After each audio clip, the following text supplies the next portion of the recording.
오늘은 교회가 맥주감사주일로 지키는 주일입니다. 그래서 이 맥주감사주일은 7월의 첫 주일에 지키면서 지나간 6개월을 하나님 앞에 돌아보면서 감사하는 시간을 갖는 것이고요. 그리고 다가올 6개월을 하나님께 의탁하면서 하나님을 신뢰하는 마음으로 예배하는 날입니다. 그러니까 저와 여러분이 한번 이번 한 주간 동안에는 지나간 6개월을 한번 돌이켜보고 그리고 앞으로의 6개월을 하나님께 의탁하는 그런 시간들을 한번 가져보았으면 좋겠습니다.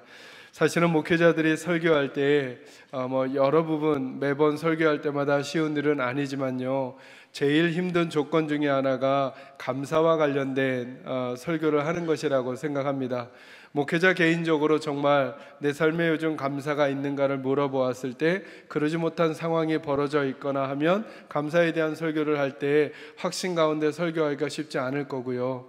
그리고 우리 교회 성도들 가운데 감사하지 못한 상황을 살아가고 있는, 그리고 감사하기 어려운 형편을 가지고 있는 성도들이 있다는 것을 알게 됐을 때 그분이 오늘도 이 설교를 듣고 있을 텐데 과연 그들에게도 이런 설교를 내가 힘있게 할 수 있을까라고 하는 생각이 들면 사실은 목회자들이 설교하기가 매우 어렵습니다. 지난 한 주간 제게 그런 번민이 조금 있었습니다. 왜냐하면 저와 관련된 일은 물론 이번엔 아니었지만 수요일날 수요 예배를 마치고 돌아가서 이제 옷 정리를 하고 쉬려고 하는데 급작스럽게 어느 전화가 왔어요. 전화가 급작스러운지는 잘 모르겠고요. 그 전화가 이렇게 온 거예요. 근데 낯선 전화번호라 제가 웬만하면 낯선 전화번호를 잘 안 받거든요. 그런데 왠지 그 전화를 받고 싶은 마음에 낯선 전화번호이지만 받았어요. 받았더니 받자마자 그쪽에서 통곡하는 소리가 제게 들리는 거예요. 여성분이 아닌 남자분이 통곡하면서 말을 이어가지도 못하면서 그냥 목사님 하면서 계속 우는 거예요. 그러기를 한 1, 2분 동안 전화 저편에서 계속 통곡하면서 젊은 남자분이 우시는데 목사님 그러면서 이제 얘기를 하시는데 그 음색이 누군지 알게 됐어요. 그래서 집사님 웬일이시냐고, 왜 이러시냐고 했더니 목사님 저희가 쌍둥이를 낳았어요, 이렇게 힘겹게 얘기를 하시는 거예요. 그 아내가 이제 출산을 위해서 병원에 입원해 계셨거든요. 그런데 뒤이어 하는 말이 목사님 근데 첫째가 태어났는데 숨을 안 쉬어요, 그러는 거예요. 그리고 둘째도 생명이 미독해서 병원에서 책임을 질 수 없다는 듯 아무리 이해는 괜찮냐고 해도 대답을 해주지 않는다고 하면서 아이를 출산하자마자 제게 전화를 해서 통곡하며 우는 거예요. 아내는 그 사실을 모르고 본인만 지금 그것을 알고 제게 전화를 한다는 거예요. 그리고는 전화를 한 그 집사님이 계속 우시면서 그 얘기를 하는 거예요. 그래서 저는 그 사실을 이제 알게 되었잖아요. 근데 제 마음에 저랑 평일에 중보기도 하시는 340분 정도 되시는 분들이 있거든요. 그분들과 같이 기도하고 싶은 마음이 있어서 집사님 이렇게 우리가 같이 기도하자 했더니 이분은 한 아이가 이미 숨을 안 쉬고 한 아이의 생명도 장담할 수 없는 그 상황을 혹시 우리 성도들이 알면, 지금 아내는 모른다는 거예요. 그 사실을 아내는 그 사실을 모르는데 좀 알고 있는 지인들이 혹시 전화해서 아기의 형편에 대해서 얘기하고 그러면 지금 쌍둥이를 잉태했었기 때문에 아이가 일찍 태어났대요. 여쭤보니까 태어날 때가 큰 아이가 2kg 그리고 작은 아이가 1.8kg 아주 작은 몸으로, 그래서 인큐베이터 안에 있을 수밖에 없는 상황인데 한 아이는 숨을 안 쉬고 한 아이는 위독하다는 거예요. 그러니까 그렇게 알려지게 되면 아내가 아픈 중에 더 마음을 못 추스릴 것 같다고 상황이 좀 정리되고 그러고 나면 본인이 얘기하고 그러겠다고 그때까지는 저만 알고 기도해 달라고 부탁하시는 거예요. 그러니 여러분, 제가 이번 주간에 감사 설교를 해야 되는데 제 마음에 자꾸 그런 부담감이 있는 거예요. 물론 여러분들을 위해서도 말씀을 준비하지만 만약에 그 집사님이 오늘 이 설교를 듣고 하나님께 감사해야 복을 얻습니다라고 할 때 그 집사님 입장에서 하나님 이 상황에 저보고 지금 감사하라고요? 라고 하는 물음을 당연히 물을 텐데 그 집사님은 이 말씀을 어떻게 듣게 될 것인가? 이런 어려움이 제 마음에 있었어요. 그러면서 며칠을 기도하기를 시작했어요. 그리고 수요일, 목요일, 금요일이 지났어요. 그래서 아마 오늘 주보에도 그분 가정의 출산 소식이 실려 있지 않을 거예요. 주보는 금요일 오후에 만들어지거든요. 왜냐하면 그 가정이 그걸 오픈하기를 원하지 않으셨기 때문에. 어제 저녁 9시 반에 제게 카톡으로 영상이 왔어요. 영상이 왔는데 첫째 아이의 호흡이 돌아온 거예요. 자가 호흡을 하고 있고 여전히 호흡기의 기계의 도움을 받기는 해야 하지만 자가 호흡을 지금 하고 있고 의사가 점점점 나아질 거라고 얘기해 줬다는 거예요. 그 아이의 영상을 제게 보여줬어요. 물론 입을 통해 몸을 통해 여러 가지 관들이 그 아이에게 있는 인큐베이터 안에 있는 모습이었어요. 그 아이의 모습을 제게 보여주시고 또 둘째 아이의 모습도, 둘째 아이는 온전히 자기 호흡으로 호흡을 할 수 있는 상황이 되었다는 이야기를 제게 듣게 해주셨어요. 그래서 어쩌면 오늘 제가 이 설교를 더 담대히 여러분과 나눌 수 있게 되는지 몰라요. 근데 아직도 갈 길이 있어요.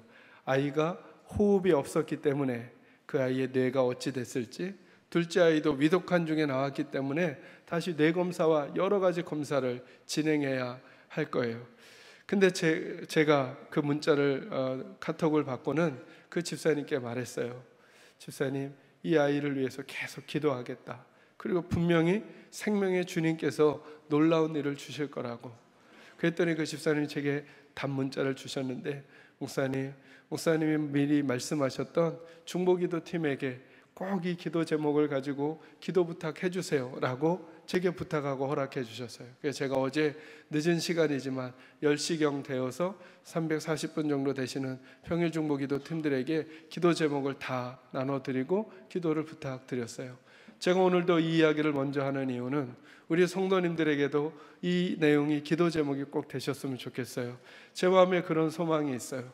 그 쌍둥이가 언젠가 이 예배당을 어지럽게 뛰어다녔으면 좋겠어요. 그래서 그 아이가 우리들에게 간증처럼 됐으면 좋겠는 거예요. 너희는 기도로 하나님의 생명을 얻은 아이들이야. 너희는 그런 아이들이야. 그 얘기를 제가 꼭 해주고 싶은 마음이 있고, 부모님에게도 이 아이를 하나님이, 그 부모님 마음이 그런 거예요. 아이를 가졌을 때 그 기쁨, 낳았을 때 그 절망과 함께 지금 조금 회복된 그 상황을 보면서 그 아빠가 그런 얘기를 쓰는 거예요. 목사님, 제가 죽고 얘네들이 산다면 전 죽을 수 있겠어요. 이렇게 쓰는 그 글을 보면서 아, 그래, 이 가정 안에 이것이 감사의 조건이 되고 이유가 되고 그리고 놀라운 간증이 되었으면 좋겠다라는 마음이 드는 거예요. 그 일에 여러분이 기도로 함께 동참해 주시기를 바랍니다. 그리고 제가 오늘 감사 설교를 하기 전에 이런 상황 속에서도 하나님이 세계를 열어내신다면 이 상황보다 또 다른 상황을 가지고 있는 우리 주의 백성들 오늘 이 자리에 있을 거예요. 오늘은 감사 설교보다는 내 마음에 있는 불평과 원망을 하나님이 해소해 주기를 원하는 마음이 먼저 있는 우리 성도들에게도 이 아이의 그 죽은 것 같은, 저는 그 전화를 받았을 때 첫째 아이는 이제 죽었구나 라는 생각을 했어요. 왜냐하면 의사가 호흡이 없다고 했으니까, 얘는 숨을 쉬지 않는다고 했으니까. 저는 그 영상을 보고 깜짝 놀랐어요. 그러니 여러분, 내가 바라본 우리 가정, 우리 자녀, 우리의 삶의 형편에 이것 때문에 우리 가정에 숨통이 혹은 호흡이 끊어질 거야 라고 하는 상황이 있습니까? 그 가운데 사롭고 산길을 여시는 아버지 하나님이 우리 자녀에게 새로운 미래를, 우리 가족에게 새로운 앞날을 가져다 주실 것을 믿는 믿음으로 오늘 담대히 왜 하나님이 우리에게 감사의 메시지를 듣게 하시는가, 그것을 주목하면서 그 음성이 여러분과 저에게 힘과 용기가 되기를 우리 주님 예수님의 이름으로 축원합니다. 오늘 말씀은 시편 50편 7절에서 15절 말씀입니다. 저는 설교 제목을 계속 잡으면서 감사가 축복의 통로다라고 하는 제목의 말씀을 여러분과 나누고 싶어졌습니다. 오늘 본문의 내용은 이런 내용입니다. 여러분, 오늘 본문의 상황은 하나님 앞에 번제를 드리는 사람들과 교회에 대한 이야기라고 할 수 있겠습니다. 먼저 7절부터 9절까지 내용을 한번 읽어보도록 하겠습니다. 같이 읽습니다. 내 백성아 들을지어다. 내가 말하리라. 이스라엘아 내가 내게 증언하리라. 나는 하나님 곧 내 하나님이로다. 나는 내 재물 때문에 너를 책망하지는 아니하리니 내 번제가 항상 내 앞에 있음이로다.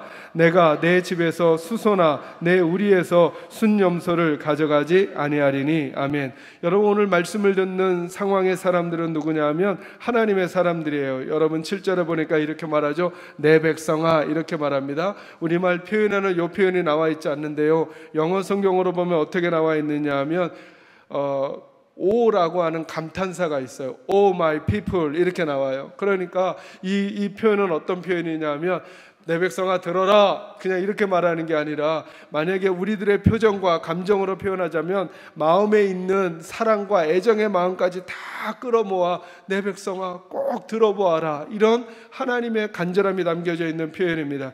내 백성아 들을지어다 라고 말하면서 이제 내가 너희에게 말해줄 거야. 정말 너희가 들어야만 하는, 잊어버리면 안 되는 지금 너희의 상황과 관련된 중요한 얘기 내가 너희들에게 꼭 해주고 싶어. 이 말이 내 백성아 들을지어다 이렇게 말씀하시는 거예요. 저는 이 말씀을 더 전개하기 전에 우리 사랑하는 계산제일교회 식구들은 하나님의 음성을 듣는 분들이 꼭 되시기를 주의 이름으로 축원합니다.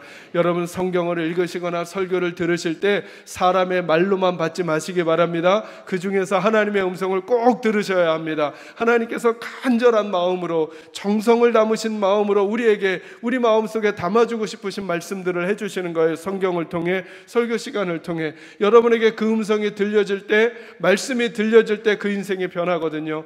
여러분, 성경의 가장 중요한 패턴 중에 하나가 뭐냐 하면 하나님이 말씀으로 천지를 창조하셨다는 거예요. 여러분, 말씀으로 없는 것 중에 있는 걸 만들어내시고, 말씀으로 무질서 가운데, 혼돈 가운데서 질서를 만들어냈어요. 생각해 보니까 우리 인생의 문제라는 게 두 가지로 요약이 가능하거든요. 하나는 있어야 하는 게 없는 거예요. 그래서 우리가 힘든 거예요. 왜 또 하나가 힘든가? 우리가 혼돈스러운 거예요. 가정이 혼돈스럽고 내 마음이 혼돈스러운 거예요. 미래가 뭔지를 몰라서 불안하고 혼돈스러운 거예요. 그래서 우리에게 있는 것과 그리고 질서가 필요하거든요. 근데 성경이 그렇게 말해요. 하나님께서 말씀으로 천지를 창조하셨대요. 자, 창조하셨다는 말씀도 중요하지만 말씀으로 하셨다는 거예요. 그래서 살았고 활력 있는 하나님의 말씀이 우리 속에 들어오게 되면 우리 속에서 없는 것이 있는 게 나타날 수 있게 될 거라는 거예요. 용기를 잃은 분이 용기를 얻게 될 거예요. 소망이 없는 분이 소망을 갖게 될 거예요. 혼돈 중에 사시는 분이 질서를 발견하게 되실 거랍니다. 저는 여러분들에게 하나님의 말씀이 들려지는 복이 있기를 바랍니다. 근데 하나님이 뭐라고 말씀하시느냐 하면, 지금 하나님의 백성들이 하나님 앞에 번제물을 드리나 봐요. 그러니까 제물을 드리나 봐요. 이 제물이라고 하는 것은 오늘날 우리가 하는 걸로 따진다면 예배를 드리는 것이라고 말할 수도 있겠고요, 예물을 드리는 것, 헌금을 드리는 것, 기도를 드리는 것, 찬양을 드리는 거라고 할 수 있겠어요. 근데 하나님이 뭐라고 말씀하시느냐 하면, 나는 너희가 드리는 제물 때문에는 너희를 책망하지 않겠다는 거예요. 이게 무슨 말이냐 하면, 하나님께서 저와 여러분이 드리는 예배, 저와 여러분이 드리고 있는 물질, 저와 여러분이 드리고 있는 봉사, 헌신 때문에는 그걸 지적하고 싶지 않다는 거예요. 왜냐하면 하나님 이렇게 말씀하세요. 나는 내 재물 때문에 너를 책망하지는 아니하리니 내 번제가 항상 내 앞에 있음이로다. 맞아요. 우리가 매 주일마다 예배 드려요. 매 주일마다 기도하고 찬양하고, 그리고 매 주일마다 헌금도 하고 봉사도 하고 재능을 가지고 하나님 앞에 헌신하기도 해요. 이것 가지고 하나님 문제 삼지 않겠다는 거예요. 진짜 문제는 뭐냐 하면, 왜 하나님이 이걸 문제 삼지 않느냐 하면 9절 보셔요. 내가 내 집에서 수소나 내 우리에서 순염소를 가져가지 아니할 거라는 거예요. 하나님의 목적은 우리의 헌금이 아니라는 거예요. 하나님의 목적은 우리들의 노래를 듣는 게 아니라는 거예요. 하나님의 목적은 우리가 예배하는 그 의식을 받는 게 목적이 아니라는 거예요. 10절 보셔요. 이는 산림의 모든 짐승들과 뭇산의 모든 가축이 다 하나님의 것이래요. 산의 모든 새들도 내가 아는 것이며 들의 짐승도 내 것이미로다. 내가 가령 줄여도, 심지어 여러분, 하나님이 줄이시는 일이 있겠어요? 근데 하나님이 이렇게까지 표현하시는 거예요. 내가 가령 줄일지라도, 내가 헝그리 할지라도, 배가 고플지라도 너희에게는 이르지 아니할 것은, 왜냐하면 내게 이미 세계와 거기에 충만한 모든 것이 내 것이기 때문이다, 이렇게 말씀하시는 거죠. 13절, 내가 수소의 고기를 먹으며 염소의 피를 마시겠느냐? 마시지 않는다, 먹지 않는다, 이 말이에요. 그러니까 이스라엘 백성들이 수소를 가지고 염소를 가지고 예물을 드리고 제물을 드릴지라도 하나님은 그게 목적이 아니라는 거예요. 근데 왜 오늘 말씀이 시작이 되는가? 언제부턴가 하나님의 백성들 사이에 잘못된 태도와 자세가 나타나기 시작했다는 거예요. 아, 하나님은 양을 잡아 드리면 됐어, 이걸로 하나님께 할도리 하는 거야 라고 하는 생각을 가진 마음들이 생겨나기 시작했다는 거예요. 그리고 지금 하나님은 뭐가 문제라고 하는 거냐 하면, 그들이 드리는 재물이 문제가 아니라 그 재물을 들고 있는 그들의 마음이 문제라는 거예요. 마음이. 아, 하나님은 요 재물이면 돼, 요 재물이면 돼. 하나님은 이 헌금이면 돼, 이 헌금이면 돼. 하나님은 이 기도면 돼, 하나님은 이 기도면 돼. 하나님은 요런 예배면 돼, 예배면 돼 라고 생각하는 우리들의 마음에 큰 병이 들었다는 말이에요. 그걸 하나님이 어떻게 말씀하는 거냐 하면, 내가 너희들의 수소를 먹겠느냐, 내가 염소의 피를 마시겠느냐, 얘들아, 너희들은 어쩌면 그렇게 내 본심을 모르느냐, 이렇게 말하는 거예요. 언제부턴가 이스라엘 백성들은 내가 하나님 앞에 번제물을 드렸으니까 할도리를 했다고 생각하는 것입니다. 그러나 여러분, 하나님께서는 그들이 들고 있는 번제물이 아니라 그 번제물을 들고 있는 내가 누구이냐라고 묻고 있는 거예요. 너의 마음은 어디에 있냐는 거예요. 너는 그 마음으로 나를 어떻게 취급하냐는 거예요. 여러분, 하나님이 가지신 본심이 있어요. 우리가 그 하나님의 본심을 오해하는 것이죠. 하나님은 우리의 것을 받으시는 게 목적이 아니에요. 제가 그래서 늘 말씀드리죠. 심지어 이스라엘 백성들이 하나님 앞에 번제물을 드릴 때도요, 하나님은 하나님을 위해서 번제물을 드리라는 게 아니에요. 잘 생각해 보셔요, 여러분. 하나님 이렇게 말씀하잖아요. 내가 너희가 드린 그 수소의 고기를 먹겠느냐, 내가 너희가 드린 염소의 피를 마시겠느냐. 난 그 고기 먹지도 않고 그 피를 마시지도 않는단다. 그럼 우리가 질문해야죠. 그러면 하나님, 왜 우리 보고 하나님 앞에 번제물을 드리라고 합니까? 왜 하나님 그럼 우리 보고 예배를 드리라고 합니까? 왜 하나님 우리 보고 하나님 앞에 기도하고 찬양하라고 하십니까? 왜 하나님 우리 보고 하나님 앞에 헌금하라고 하십니까? 왜 하나님 우리 보고 하나님께 봉사하라고 하십니까? 라고 당연히 물어야죠. 그죠? 하나님은 우리의 것을 받지 않으시고 우리의 것을 받는 게 목적이 아니시라는데 왜일까요, 여러분? 여러분, 왜일까요? 왜 번제물을 드리라고 했을까요? 하나님을 위해서, 아니면 그 백성을 위해서? 그 백성을 위해서예요, 여러분. 근데 언제부턴가 백성들이 오해했다는 거예요. 아, 이거는 우리가 하나님을 위해서 하는 거라는 거예요. 하나님을 위해서. 그래서 하나님이 수송아지를 좋아하고 하나님이 어린 양을 좋아하고 하나님이 염소의 피를 좋아하니까 우리 이거 드렸으니까 할도리 했다고 하면서 드린 것만 드리고 마음이 하나님께 없어져 버렸다는 거예요. 마음이. 근데 여러분, 번제물은 누구를 위한 거냐 하면 하나님께 드리는 것 같지만 정작 그것은 이스라엘 백성을 위했던 거예요.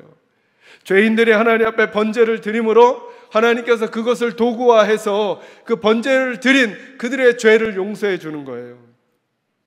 그래서 번제물을 드림으로 그가 죄 용서를 받고 일상의 삶으로 돌아가 죄 없는 새로운 인생으로 살아갈 수 있는 하나님의 복을 받는 통로가 바로 그 번제였다는 거예요. 여러분, 제가 우리 교회 식구들에게 예배에 대한 개념을 다시 잡자고 말씀드렸잖아요. 예배는 드리는 것인가 받는 것인가? 여러분, 제가 우리 교회 식구들에게는 꼭 예배를 받는 것이라고 생각하라고 말씀드리잖아요. 왜요? 여러분, 하나님 앞에 이스라엘 백성들이 번제물을 드렸을 때 여호와의 영광이 임재하지 아니하면 하나님께로부터 하나님의 손이 거하지 아니하면 이스라엘 백성들에게 새로운 삶이 오지 않아요. 이스라엘 전체가 용서를 받지 못하고 개인이 용서를 받지 못해요. 그들이 죄인된 삶을 사는 거예요. 그런데 이스라엘 백성들이 번제물을 드릴 때 하나님께서 임재하실 때, 영광 가운데 임재하실 때 그들이 죄 용서를 받고 새로운 존재가 되는 거예요. 그러니까 여러분, 그 당시 번제와 제사는 오늘날 예배로 말씀드릴 수 있잖아요. 번제와 제사가 언제 끝나는가? 하나님께로부터 이스라엘 백성들이 받아야 끝나는 거예요. 받아야. 오늘도 저와 여러분이 하나님께 받아야 끝나는 거예요. 예배는 하나님을 위해서 하나님께서 만들어 주셨는가, 아니면 우리를 위해서 만들어 주셨는가 잘 생각하셔요. 예배는 우리를 위해서 만들어 주신 거예요. 지난 일주일 동안 하나님의 백성으로 살려고 했지만 실수하고 실패하고 살았던 우리들, 아니 때로는 하나님의 백성인 것도 잊어버리고 살았던 우리들의 말과 생각과 행동으로 마치 하늘 백성이 아니라 땅의 사람들처럼 살았던 우리들에게 다시 하늘을 기억하게 하시고 하늘 백성으로 살 수 있도록 힘과 능력을 주시는 시간이 오늘 이 시간인 거예요. 근데 만약에 오늘 이 시간도 오늘 본문의 이스라엘 백성들처럼 하나님 앞에 번제는 드리고, 그러니까 할도리 했다 생각하고 마음이 하나님께 없는 사람들에게 지금 오늘 이 본문의 말씀을 주시는 거예요. 그리고는 하나님이 제시하시는 그런 우리들에게, 오 하나님의 백성들아, 꼭 이 말씀은 너희들 마음에 새겨놓거라 하시면서 주고 싶으신 말씀이 뭐냐면 14절과 15절인 것입니다. 14절 15절 같이 읽겠습니다. 시작. 감사로 하나님께 제사를 드리며 지존하신 이에게 내 서원을 갚으며 환난 날에 나를 부르라. 내가 너를 건지리니 내가 나를 영화롭게 하리로다. 아멘. 뭐라고 말씀하시냐면 감사로 하나님께 제사를 드리라는 거예요. 감사로 하나님께 제사를 드린다는 말은 무슨 말이냐 하면 번제물을 감사와 함께 드려라 이 말이 아니에요. 번제물을 들고 있는 이 사람의 마음속에 뭐가 있어야 한다는 거예요? 감사가 있어야 한다는 거예요. 감사 기도를 드려라. 이게 좀 표현이 다르죠, 여러분. 기도를 하는데 양념처럼 감사가 있어야 된다 이 말을 하는 게 아니라, 기도를 하는데 기도를 하는 이 사람이 이 마음 안에 하나님에 대한 감사가 있어야 된다는 거예요. 감사가.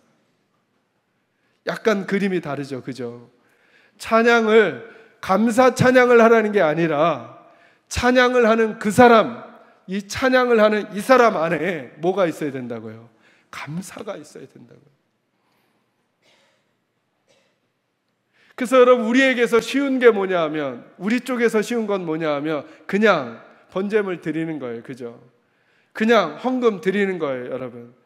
그냥 예배 드리는 거예요. 그냥 기도하는 거예요. 그래서 내 할도리가 끝난다면. 근데 하나님은 그것 때문에 마음이 아프신 거예요. 왜냐하면 자꾸 하나님의 백성들이 오해하는 거예요. 세상이 오해하는 것은 괜찮은데 하나님의 백성들도 우리가 그냥 이렇게 헌금하고 이렇게 기도하고 요 시간에 예배하고 그러면 뭐 하나님 뭐 이거 가지고 기뻐, 마치 가짜 신들을 막 이렇게 얼르는 것 같은 그 도구처럼 이걸 생각한단 말이죠. 아니라는 거예요. 하나님은 뭐가 필요하느냐? 우리 손에 들고 있는 번제물이 아니라 그 번제물을 들고 있는 우리가 누구이냐를 보고 싶어 하시는 거예요. 우리가. 이게 하나님의 항변이에요. 얘들아, 저 산의 모든 짐승들이 다 내 것이야.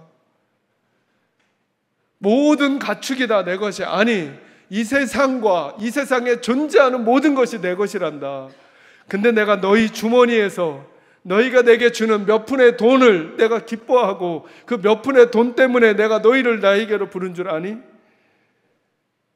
내가 말씀으로 천지를 만든 사람 하나님이야. 근데 너희가 손으로 빚는 몇 가지 건물 때문에 내가 기뻐할 거라고 생각하고 나를 그런 존재로 생각하니? 이게 지금 하나님의 항변인 거예요.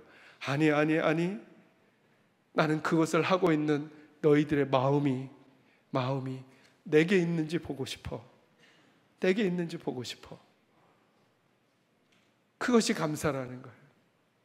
그래서 여러분, 감사와 이어지는 단어들을 보면 감사로 하나님께 제사를 드리며 지존하신 이에게 내 서원을 갚으며, 여러분 이게 또 무슨 말일까요? 서원한 것을 갚으라는 게 무슨 말일까요? 너희가 마음이 뜨거워졌을 때 나랑 약속했던 거 있지 않니? 근데 지금 서원을 안 갚는 거예요. 예를 들면 서원이라는 게 하나님께 컵을 드리기로 약속했어요. 근데 컵을 안 드리는 거예요. 그러면 하나님이 무슨 얘기하는 걸까요? 컵 달라는 걸까요? 아니면 다른 얘기 하시는 걸까요? 제가 지금 뭘 유도하고 있는지 이해되세요, 여러분? 우리 자꾸 무슨 생각하냐 하면 제가 하나님께 컵 드릴게요. 근데 지금 컵을 안 드리는 거예요. 그럼 하나님 컵 달라는 걸까요? 하나님이 먼저 그리워하시는 게 있는 거죠. 내게 컵을 주려고 했던 네 마음 어디 갔니? 내게 컵을 주려고 했던 네 마음 어디 갔니? 그런데도 우리는 서원을 갚으라 그러면 하나님 내가 그때 말했던 컵 달라네, 컵 달라네, 컵 달라네 자꾸 이 생각하는 거예요. 아니요, 컵을 드리고도 아깝지 않게 생각했던 내 마음, 하나님은 그 마음이 그리우신 거예요. 그 마음이. 너는 그 마음을 어디다 잊어버렸니? 어디다 잊어버렸니? 그래서 지금 말씀하는 거 아니에요? 감사로 하나님께 제사를 드리며 지존하신 이에게 내 소원을 갚으며 그리고 환난 날에 나를 부르거라. 내가 너를 건지고 내가 나를 영화롭게 하는 사람이 될 거란다 라고 말씀하시는 것이죠. 저는 이 마음이 우리 식구들의 마음속에 새겨지기를 주의 이름으로 축원합니다. 여러분 22절과 23절로 한번 와보실까요? 같이 읽습니다. 시작. 하나님을 잊어버린 너희여 이제 이를 생각하라. 그렇지 아니하면 내가 너희를 찢으리니 건질 자 없으리라. 감사로 제사를 드리는 자가 나를 영화롭게 하나니 그 행위를 옳게 하는 자에게 내가 하나님의 구원을 보이리라. 아멘. 그래서 22절에 이렇게 말하죠. 누구를 뭐한 너희여? 잊어버린 너희여. 하나님을 잊어버린 너희여. 번제는 드리는데 누구를 잊어버렸다고요? 하나님을 잊어버렸다는 말이 하나님이란 단어를 모른다는 게 아니라 그 마음속에서 하나님 너무 좋아했던 그 감정과 마음이 다 사라져버린, 이제는 형식만 남아버린, 마치 남편이 아내에게 옛날에는 생일 선물을 줄 때 어떻게 하면 더 예쁜 걸 줄까 하는데 지금은 예써 이게 뭐예요 여보? 그냥 생일이라 주는 거야, 별 의미는 없어, 이렇게 주는 선물을 주는 것 같은, 마치 하나님께 예전에는 하나님 앞에 찬양하는 그 자체가 내게 너무 감사하고 하나님 앞에 예배하는 그 자체가 너무나 기쁨이고 하나님의 백성으로 사는 것 자체가 너무 좋아, 내 것을 드리는 것도 드리는 거라고 생각하지 않고 쓰임받음이 좋았는데 언제부턴가 헌금을 드려도 예배를 드려도 찬양을 드려도 만약에 하나님이 이게 뭐니? 별건 아니고요, 맥주감사주일이라 그냥 하는 거니까 너무 의미 있게 생각하지 마시고요, 다음 주엔 또 안 할 거니까, 이런 태도라면 그런 우리들에게 지금 하나님 말씀하네요. 하나님을 잊어버린 너희여, 예배하지만 기도하지만 찬양하지만 헌금도 하고 봉사도 하고 헌신도 하는 것 같지만 그 마음에 뜨겁게 주님을 사랑하는 마음을 잊어버린 너희여, 이 말을 들으라는 거예요. 정말 하나님을 기쁘게 하는 것은 우리 손으로 하는 행위이기 전에, 우리가 드린 어느 물질이나 우리가 드린 어떤 것이기 전에 그것을 들고 있는 우리의 마음이란 사실을 놓치지 마시고 하나님이 찾으시는 저와 여러분이 꼭 될 수 있기를 주의 이름으로 축원합니다. 그것을 오늘 요약해서 하나님께서 감사라고 하는 단어를 쓰는 거예요. 하나님과 가장 좋은 관계로 있는 걸 설명한다면 하나님께 감사하는 거죠. 그래서 감사처럼 힘든 게 없는 거예요. 감사처럼. 여러분 같은 상황에도, 그래서 여러분 우리 이렇게 생각하잖아요. 좋은 일이 생기면 감사하고 안 좋은 일이 생기면 감사하지 않는 것, 이게 감사가 아니라 감사는 선택인 거예요. 제가 아까 말씀을 드렸던 그 집사님과 쌍둥이 이야기를 생각하면서 제게 처음 들었을 때 마음은 그거였어요. 이 일을 어떡하나, 이 일을 어떡하나, 이 일을 어떡하나, 이게 걱정. 그리고 만약에 집사님과 함께 저가 같이 낭망하고 좌절하고 역시 하나님도 어쩔 수 없나 봐 막 그랬다가 만약에 토요일 날 그 소식을 받았다면 전 너무 하나님께 죄송하잖아요. 제가 그래서 또 지금도 생각하는 거예요. 지금도 저와 여러분이 가지고 있는 문제가 있잖아요. 하나님은 그 일을 새롭게 이끌어 가실 수 있는 분이시거든요. 그러니까 지금 삶의 태도를 지금 선택하자는 거예요. 우리가 상황은 그렇지 않을지언정 하나님 앞에 감사를 선택하는 거예요. 감사를 선택해 그 감사가 우리에게 어떤 변화로 복으로 다가오는지를 축복의 통로가 되도록 감사를 활용하자는 거예요. 하나님 말씀하잖아요. 감사로 제사 드리는 자가 하나님을 기쁘시게 할 거고 하나님의 구원을 보게 될 거라는 거예요. 그 감사라는 게 입으로만 감사하는 것을 말하는 거 아니죠. 우리의 성향이 감사를 가지고 있는 거죠. 여러분 다시 여러분의 삶 속에서 감사를 선택하게 되시기를 주의 이름으로 축원합니다. 지나간 6개월 동안에 감사의 조건을 한번 찾아보십시오. 꼭 있습니다. 감사의 조건을 찾아보십시오. 그리고 지금 상황 속에서도 감사를 선택하십시오. 그리고 앞으로 미래의 일들 속에서도 하나님이 이루어 주실 것을 믿는 믿음 안에서 감사, 믿음의 성향을 가지고 주어진 삶을 살아가시고, 그래서 우리 식구들은 삶 속에서 하나님이 함께 하시고 도우시고 인도하시는 복을 받으며 살아가는 하나님의 백성들이 꼭 되시기를 우리 주님 예수님의 이름으로 축원합니다. 기도하겠습니다.